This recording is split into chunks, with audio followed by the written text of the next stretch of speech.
Hello, everyone. We appreciate you joining us for part 3 of our series, Accelerating Your QHIN or Qualified Health Information Network certification with AWS, Cloudticity, and HITRUST. My name is Cheryl Cage. I am a Senior Security Partner Strategist at AWS, and I'm on the Security and Compliance Partner team. And today I am joined by Jerry Miller, Founder and CEO of Cloudticity, and Ryan Patrick, President of Adoption with HITRUST. And hopefully by the end of today, we will provide more insight into the background and process for QHIN certification and how we can all help accelerate that process. So HITRUST and the HITRUST R2 certification has been selected as the first certifying body for this certification for organizations to prove that they comply with those security requirements for that QHIN designation. And I'm going to turn over to Ryan, since he's well versed in this space, to provide us with an overview of what's going on. Thanks, Cheryl, and thanks for having me again. This has been a great conversation, a great series so far. So I'm going to give a really high level because I know Joe could probably spend at least 2 hours talking about TEFCA. So this is going to be kind of the 30,000 foot view of what TEFCA is trying to accomplish. So if you've been in the healthcare industry for any amount of time over the last 10 or 15 years, you've probably heard of interoperability. And what is interoperability? It is the ability to exchange relevant patient data across state lines, across regions, in order to provide better care for patients who may not be kind of where they're normally at, or even within the same healthcare system. So there's been lots of work that's being done or been done kind of grassroots in standing up these health information networks or health information exchanges across the country, but there really hasn't been a bridge between all of these mostly regional or state level interoperability initiatives. And that's where TEFCA comes in. So in 2016, the 21st Century Cures Act was signed and TEFCA was born. It's taken several years to kind of get on its feet, but it's really designed to help solve the interoperability challenges that we see here in the US healthcare system. It's not designed to replace HIEs or HINs. It is designed to augment them, bridge the gaps in what is currently in place. So it's not a competitor to what's in place. It is purely an augmentation. And you have to break down the acronym TEFCA to the TEF, which is the Trusted Exchange Framework. And you can see on the slide kind of what that means. That's really the nuts and bolts of what TEFCA is trying to solve. And then there's the CA portion. That's the common agreement. If we can go to the next slide. So the common agreement is actually what it sounds like. It's an agreement templatized for each organization that plans to connect to the TEFCA infrastructure to agree on what requirements need to be in place. And there's several sections within the common agreement. We're specifically going to focus on section 12, which covers security, but I will tell you that there's a lot more. This is not going to be a flash in the pan. This TEFCA initiative is pretty comprehensive, and I really feel strongly that it's going to help solve some of the gaps or challenges that we're currently seeing in interoperability. So we can go to the next slide. I'm going to give a really high level overview of what the infrastructure will look like. So there's this entity called the Recognized Coordinating Entity, which has been charged by ONC of HHS. I know it's a lot of acronyms. You almost feel like you're in the US military or the United States government with all these acronyms.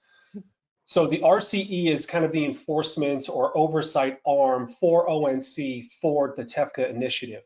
And what it will look like, as Cheryl mentioned at the start of this, there's going to be these qualified health information networks, or QHINs, that are going to stand up across the country. They're going to be the primary throughput catalyst,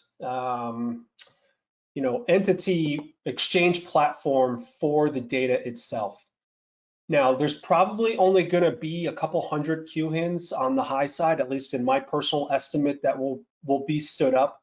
But what does this mean for the healthcare industry? Well, there's everybody else that's working in healthcare will probably fall into one of two categories.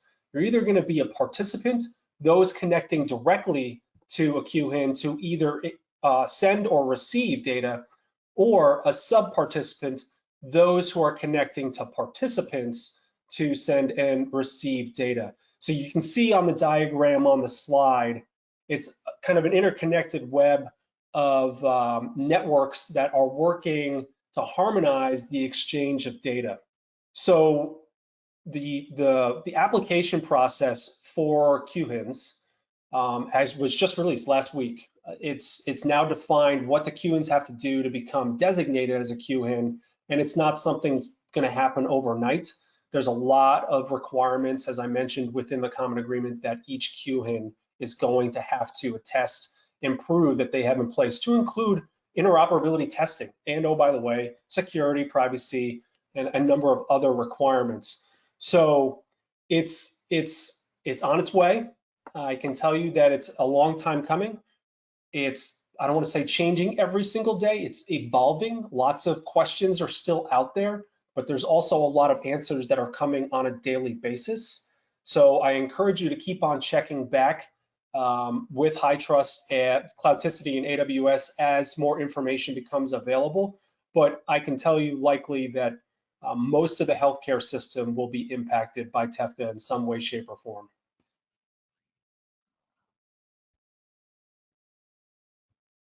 So I want to throw it over to before I jump into the actual security requirements, I want to throw it over to you, Jerry, see if there's anything you'd like to add.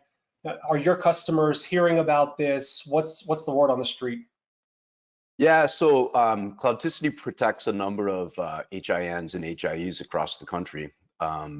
We've built a lot of their cloud-based infrastructure, and so TEFCA's been on our mind since it was formed in 2016. As you mentioned, it's been a little bit slow in coming, but we're, with the passage of the 21st Century Cures Act final rule earlier in the year, and the requirement to implement data sharing, and we're hoping to see enforcement actions coming soon, so that'll really drive interoperability. But we're seeing strong interest, we're seeing strong adoption, and many of our customers are trying to get QHIN certified. We're starting to see momentum there. One of the things that we at Cloudticity always want to make sure is that we not only look at the what, which is what are we trying to do, what are the technical challenges, the regulatory challenges, the security challenges, but we always like to remember the why. Why are we trying to achieve healthcare data interoperability? And many of us operate at a very technical level, at a very regulatory level, but in the end, it's about keeping people healthier and making people healthier. And the important why here is that the end result is better clinical outcomes, because physicians and other healthcare practitioners have a more complete view of a patient. The holy grail, so to speak, in the healthcare industry is that longitudinal patient record. And you can't build that without effective data sharing. And there are many, many challenges. There are technical challenges, format challenges, regulatory challenges. And although it's been a long time in coming, we're super excited about TEFCA because it's sort of that last mile in giving healthcare practitioners that complete information set that they need to provide better clinical outcomes. Yeah, very well said. I mean, that's really what has made it exciting for us at HITRUST is the so what and why we're doing this and what it's actually going to provide and push forward, right? So as I mentioned, this has been kind of grassroots with the regional HINs and HIEs, and even some states have built their own. But now we have the might of the federal government coming behind it and really pushing this initiative and putting a priority on it, which I think is going to be really, really helpful and drive those positive patient outcomes, as you mentioned, Jerry. So totally agree. Let's jump into the security requirements. There are a number of them. The one that probably is most relevant for this conversation is that a QHIN candidate will have to attain an industry recognized and approved security certification. As Cheryl mentioned at the beginning, right now the list is one long. HITRUST is the only one that has been identified and approved to attest to that requirement within the common agreement. So for those of you who already have a HITRUST certification or plan on pursuing it, I encourage you to work with your external assessors and HITRUST specifically to understand the requirements that are necessary within that certification, which leads us to the second bullet. You have to have the HIPAA security rules scoped in. You have to have NIST 800-171 scoped in. Now, if you don't and you're currently certified, don't stress. We've been working with the RCE, and there are way aheads and options for you to continue through the QHIN designation process without having to start all the way over. So a few other requirements. There are technical audits that are due and required every single year. Many of those are covered in a HITRUST certification, so you're not necessarily going to have to do multiple attestations. The actual certification will cover those. You'll still have to do the activities, pen testing, vulnerability scans, HIPAA security risk analyses, these types of activities, but they will be included in HITRUST cert as your external assessor is doing their validation and testing. You must have a chief information security officer, and you must have cybersecurity insurance coverage. The last piece at a very high level, and there's still a lot of information that needs to come out along this line, is there are flow down procedures from the QHIN to their respective participants and sub-participants, meaning the QHIN is responsible to ensure that their participants and sub-participants are meeting these exact requirements that you see on the screen right now in order to connect and stay connected to the TEFCA infrastructure. So I want to make one quick caveat. Participants and sub-participants do not have to get HITRUST certified at this point, but they are required to comply with the HIPAA security rule. They are required to ensure that they are attesting to NIST 800-171 and all the technical audits. So those flow down procedures are going to impact or are going to be required for participants and sub-participants to attest to, which is kind of a big deal. As you can imagine, whether you're a healthcare system, you're a single hospital, you're a technology provider that is pulling and doing analytics on patient data, you could find yourself as a participant or sub-participant pretty quickly if you choose to pull data out of the TEFCA infrastructure. So all these requirements would then be applicable to you. Hey, Ryan, I was just going to ask a quick question, follow up on that. So for the QHINs that, for the flow down procedures, what are the checks and balances in place to show that they are following those procedures? Yeah, that's a great question. And so there is a participant and sub-participant SOP that is in draft. It's supposed to be published in October of 2022. That is supposed to outline some of those details, but I can tell you based on the QHIN SOP that is currently published, the responsibility falls on the QHIN, but the RCE reserves the right to audit any one of the QHINs at any time. And that's not just for security, that is a general audit statement for really everything that's within the common agreement to ensure that the QHIN is operating the way it should be operating. So more information is due out, but I can tell you that the RCE will be looking at QHINs in some way, shape, or form. And if I can jump in, one thing that I can say around that is, we're often asked by our customers, what's the difference between HIPAA and HITECH and HITRUST? And, anybody that deals with PHI is held to HIPAA and HITECH standards. And those are a set of regulations, but there's no certifying body for HIPAA. You're never HIPAA certified. You're never HITECH certified. And so it's really up for interpretation, whether as a healthcare organization dealing with protected health information, whether you're truly complying with those regulations.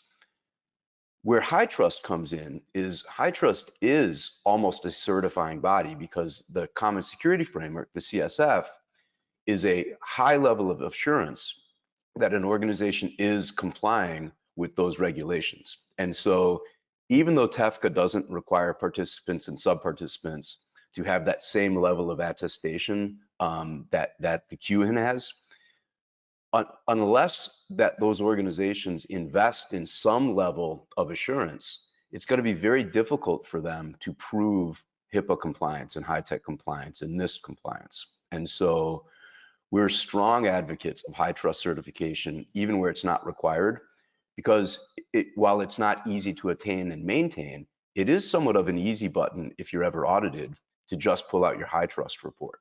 And so that even where it's not required, we're always highly recommending that if you're subject to flow down procedures from an organization that does require high trust certification, that's always an investment that's worthwhile. Yeah, Jerry, it's almost like you're in my inbox and reading my mind.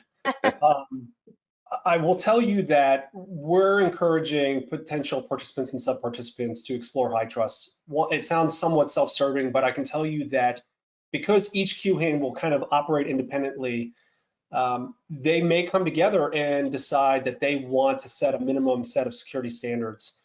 High trust will be the high watermark because that's what they're being held to.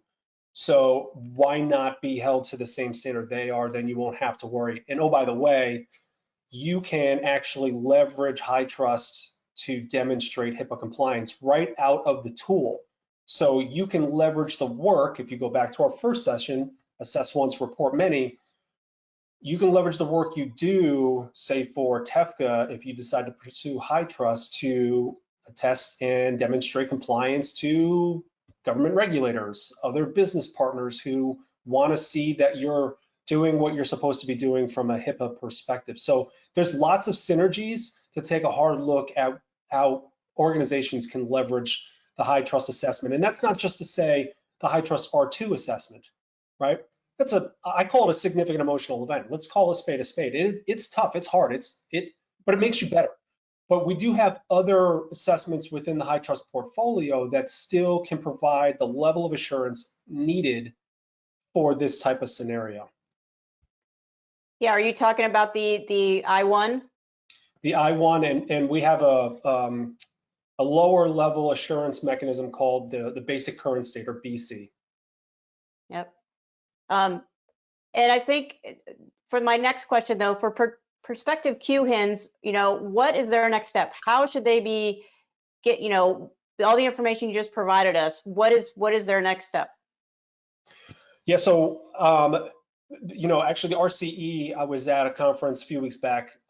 They're advocating, do your business analysis, figure out what makes sense for your business. Don't jump headstrong into this unless you've already done that analysis. There's about 8 organizations that have raised their hand and released press releases stating that they intend to apply to become a QHIN. If you decide, based on that business analysis, that you want to become a QHIN, you're required to do a notice of intent to the RCE itself, which basically puts you on their radar, and then it triggers a communication chain that is required. You can also start to attend. The RCE has monthly informational calls. They also have weekly office hours.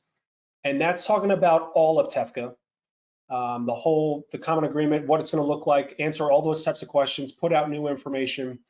From a security perspective, High Trust is actually holding office hours every 2 weeks on Thursdays at 12 p.m. Eastern.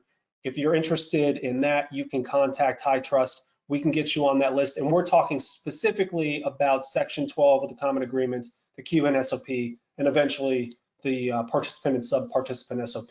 That way you can put all this information into your calculus and figure out what makes the most sense for you, what the timeline should look like. But the most important thing is that letter of intent to the RCE if you decide to pursue it. And then for QHINs that already are R2 certified, so is there reciprocity there? They just have to show their certification and then they're designated, or how does that work? Well, keep in mind that the high trust certification is just one requirement of many that you have to demonstrate. So all things being equal, if everything else is good to go, they've got their R2 certification. What's really important to consider is the scope of that assessment. Does it include the HIPAA security rule? Does it include NIST 171? Is it, was this the testing and certification on the environment that actually is the QHIN, right? So if you're an organization and you have a certified environment over here, but you build the QHIN over here, that's not going to fly. The certification has to be on the environment in which is applying to become a QHIN. Now, again, don't say, well, this is too much, we can't do it, we're not going to go through it. There are options on the table. There's too many to jump into in this session. But again, if you want to come to the HITRUST office hours, you can contact me. We can walk through your very individual circumstance, because what we found with the about 8 organizations right now, most of them are either R2 certified without the appropriate scope, or they're in the process of getting certified on like the 5-yard line without the appropriate scope, and we're working through that. So there's options, we just need to work them case by case. And the evolution of this is probably pretty important to think about, that the RCE, the ONC are still figuring this out and defining policy as it continues to evolve. So I think the next 12 months will be pretty exciting from a TEFCA perspective in seeing how it, I don't want to say changes, but evolves. Well, and I know HITRUST and Cloudticity will keep us all in the loop on what is going on. So we're going to, we look forward to seeing, what's next and what's coming on the horizon, and, continue to work with both of you throughout this process. And Jerry and Ryan, I want to thank you both for being a part of this. And it was just a wonderful conversation today, very informative. And I want to thank everyone for joining us. And we hope you have learned and enjoyed this talk. Thanks so much. Thank you, Cheryl. Thanks, Ryan. Thank you.